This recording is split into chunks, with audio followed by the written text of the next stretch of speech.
ก็สบายเนาะวันนี้เรามาพบกับหมู่ครูทุกคนเขาจะเขียนตัวภาพไปใส่ด้านหน้าทางเขาเนาะเอาหน้าวันนี้ท่านจะไปใส่หาหน่อไม้เนาะมันซื้อกันอะไรเกี่ยวกับกระต่ายทำไมกันนี่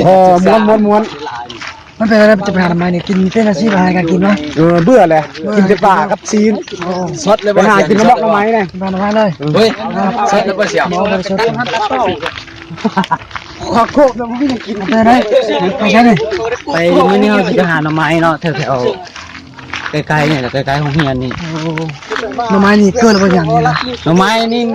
ตอนนี้มันกำลังป่งประมาณชนิดบ่หน่อยเนาะเขามาตอนเขามาแซ่บเนาะเขาบ่ได้ไปปลูกครับเซฟอยู่แต่กับบุษบบ้านเฮาปานใดเจอมันก็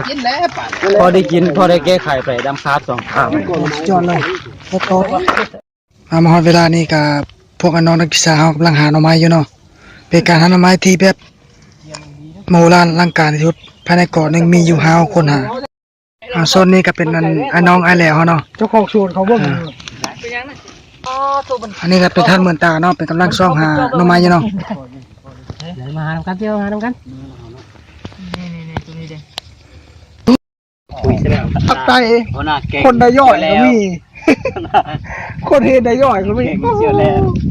อันนี้หมดนี่ได้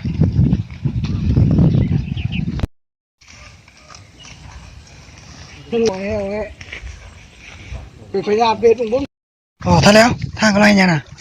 กำลังหาหอยโอ้หาหอยวะเป็นอาหารแรงวะอ๋อขอบใจตอนนี้หอนมาการเก็บหอยเนาะเนาะเวลาได้หอยแล้วป่ะเห็นแล้วนี่จับตีก่อนมือใช่แล้วนะ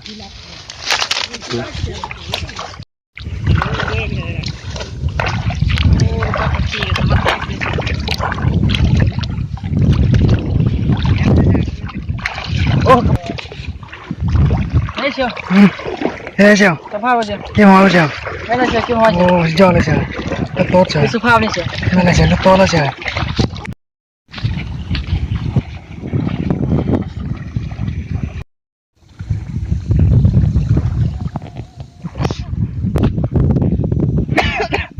พวกเจ้าของหน่อไม้ไปหาสบายอันนี้ก็เป็นทางทีมงานของเรากำลังหาหน่อไม้เนาะโอ้เดี๋ยวมึงเขาจะหาหน่อไม้ได้หลายแล้วเบิ่งดาวเบิ่งตาได้น้องเขามีเชียวไปนึงไหม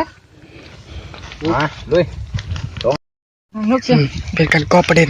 ติดก่อกำลังวิชาเล่าเอาลุยก็มีเอาอย่างมาเลยเพ่ยอดตัวนี้ใหญ่เลยนะ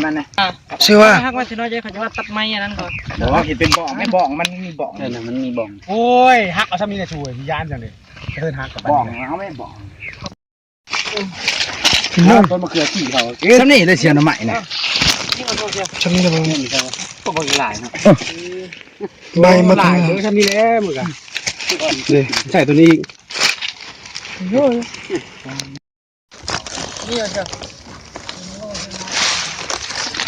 อ้าวใช่ใช่ครับก็ใช่ใช่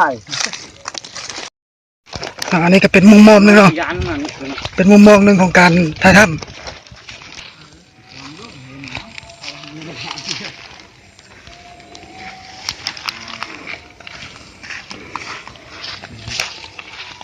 หูชึกไปไหนสบายดีทางกำพุย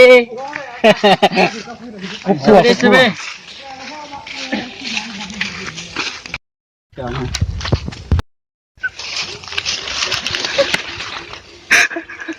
ไป